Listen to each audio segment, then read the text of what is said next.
Welcome to Dan Really Likes Wine, and welcome to a week which most of us are probably approaching rather nervously from a rugby perspective.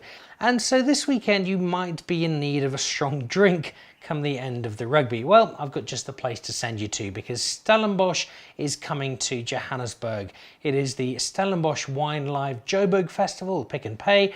It is taking place at the Wanderers, and it's taking place this Friday, Saturday and Sunday. My good mate Mike Ratcliffe is helping to put it all together. It promises to be a lot of fun. There are 40 of the best estates from Stellenbosch. There'll be loads of food. The guys from Pick and Pay pulling out all of the stops to make sure it's a really special culinary experience.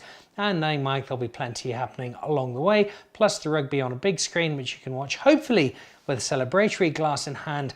But if it needs to be wine of a tranquilizing nature, then it's there for the job as well. So 40 of the top Stellenbosch estates. Who's there? Well, I've got 4 of them to have a look at today as we celebrate what promises to be 3 terrific days of Stellenbosch touching down in Johannesburg.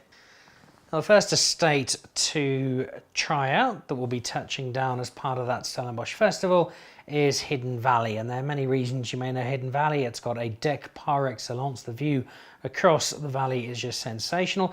There's also one of Berthars Basson's many restaurants, probably the pick of them if you're honest, Overture. It's been celebrated for many years now as one of the best, not just in the winelands but in all of South Africa. And then they also make some rather nice wine. This is their Sauvignon Blanc. I love the label. It's an exercise in deliberate simplicity. Beautiful little piece of art set against a very plain and unprepossessing background. So that's done beautifully. The bottle, not what you'd normally expect for a bottle of Sauvignon Blanc. It's got that plump, almost daughter of Grassa feel to it. But the wine inside is from an estate that has a name not just for its view or for its restaurant, but also for some very nice vintages indeed.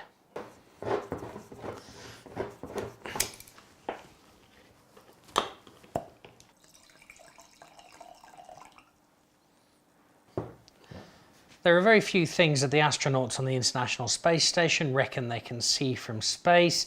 The Great Wall of China is one of them. And then there's my brother-in-law Fergal, who's probably the palest person on Earth. His colouring is not dissimilar to this particular Sauvignon Blanc. It is almost completely transparent. But the lack of colour doesn't mean a lack of character. And although it's slightly muted, the nose does suggest you're in for a treat. And indeed you are. There's a lot more going on than you might expect from what is such a pale Sauvignon Blanc. There's a whole range of fruit in there. A lovely freshness, bit of zestiness. And I suspect if you're making your way around all 40 producers, and if you're doing it by varietal as opposed to stand, which I always advocate, then this might be one of your early starters. It'll get you on the road nicely. Sticking with the white wine, but this time some Chenin, and Chenin made by a guy called Dani Statler.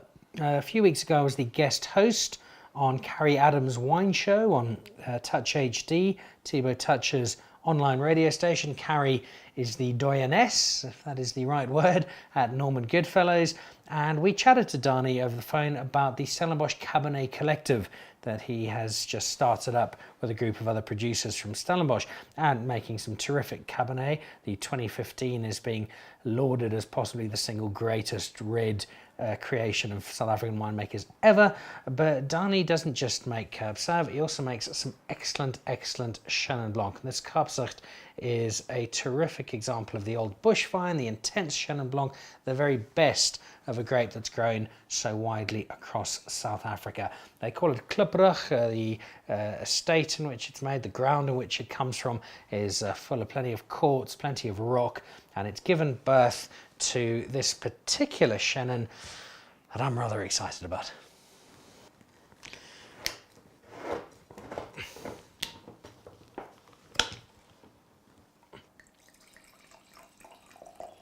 Just the one downside, they sealed the bottle with wax, which I'm not a fan of. Wax should be kept for candles and for 50 Shades of Grey movies, but occasionally it's thrown onto bottles and you just have to fight your way through it to get to the wine. In this case, a fight well worth engaging in. Bush vines become in danger of getting almost cliched as a term in South Africa. Suddenly everybody is making wine that's bush vine, but this is really authentic bush vine stuff, and it does, if it's done right and if it really is proper bush vine grapes, add an intensity to the wine that, particularly with a grape like Chenin Blanc, is so rewarding when it comes to fruition.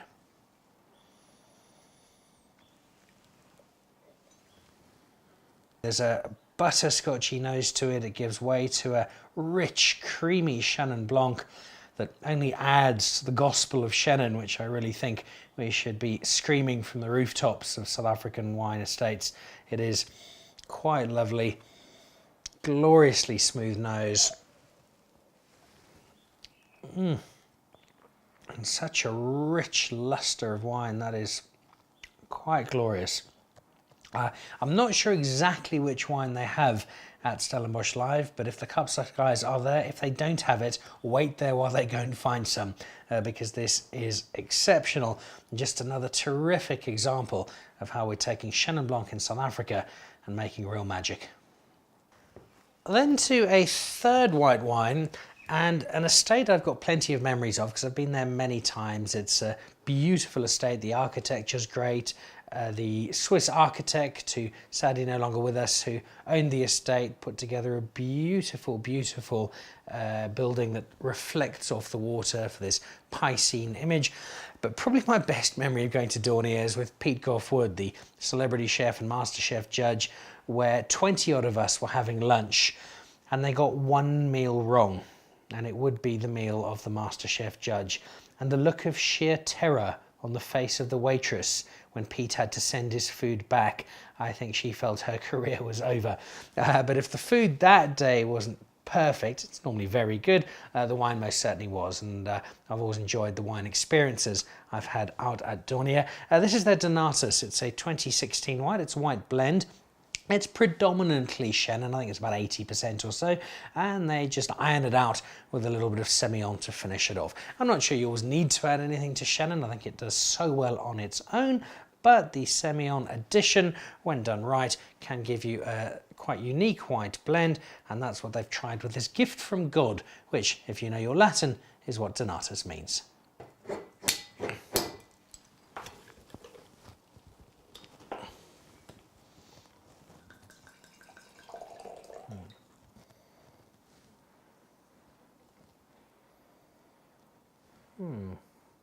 Slightly beguiling nose, which is maybe not surprising because Chenin and Semillon, I'm trying to think the last time if ever I've had this blend before.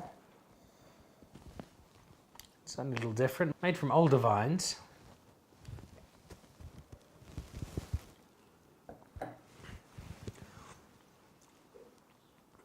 And that does make for a very interesting white wine. The Chenin structure is there, the Semillon creeps in though to settle things out a bit. I'm always loath to use the term food wine because it's bandied about with gay abandon, but I think the right sort of food, this will be a really interesting wine to pair with it, play it off a curry or something similar. It's got quite a lot to it, it's quite an expressive wine.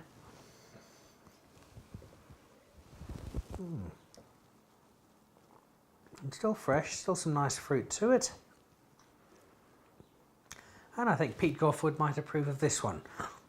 What food goes with it? Well, that's up to your chef at Dornier. And then to some red. Now, I suspect if you're going to a Stellenbosch wine festival at the moment, what you're looking for above all is 2015 Cab Sav.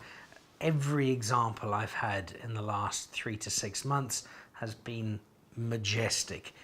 They've just struck gold with Cab Sav. I think most of the reds for 2015 are particularly good, but Cab Sav especially. And this is something that's got a little bit of Cab Sav in it. It's a 2016, so it's one vintage later, but it comes from Middelvlei, and for the last 100 years or so, they've been doing some very nice work with some rather nice wine. This has also got a particularly South African feel to it. It's a Cape blend. It's got about a quarter Pinotage in there. The rest of it Shiraz and Cab Sav. They call it the Momberg, and this is from yet another of the estates that's going to be at the Wanderers from the 5th to 7th of October for that Stellenbosch Wine Festival.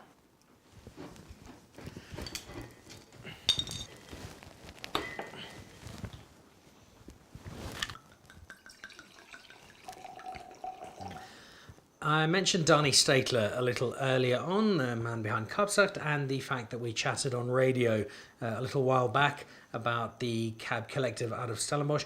And one of the things we discussed was just reminding people that the heartbeat of South African winemaking still remains in Stellenbosch. The quality of some of the exciting new wine from places like the Swartland and Pietermaritzkloof and the Havelaar Valley notwithstanding. And so when you go to this Stellenbosch live event, you're going to be interacting with the states that have been around for ages and they've got a lot of experience in making really, really good wine. A lot of that wine which puts South Africa on the international map. And so this particular estate, Middelvlei, it's another old estate. It's an estate with a lot of experience in making great wine. And for me, Stellenbosch Reds are still some of the finest wines you can drink on the planet.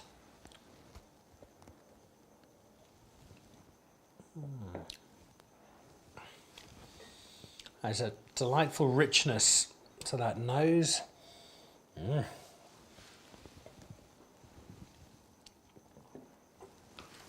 And then a really nice combination of wine in there.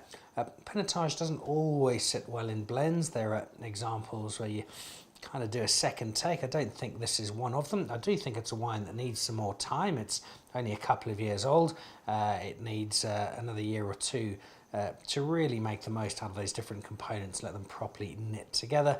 But already the richness on the nose suggests a richness to the wine that's only going to grow over time. Of course, as we always do on Dan Really Likes Wine, we suggest that the ultimate opinion is yours and yours entirely. If you like the wine, it's good. If you don't, it's not. And you have the chance to replicate the sampling process when you get to Stellenbosch Wine Live Joburg. It's at the Wanderers. It is the 5th to the 7th. Again, I'm not sure exactly which wine the different estates will be having, but hopefully you'll get a chance to try all of these. Dornier will be there, Kaapzicht will be there, Hidden Valley will be there, and the guys from Middelvlei will be there amongst the 40. It's some of the best winemaking talent, not just in South Africa, but on the planet. Throw in some great food and a big screen to watch the rugby if you're brave enough, and you're in for 3 great days. Tickets are available at Web Tickets. I think they're only 295 rand a go. Terrific event to come to, lots of great wine to enjoy, and fingers crossed, maybe there'll even be a rugby victory as well. Cheers.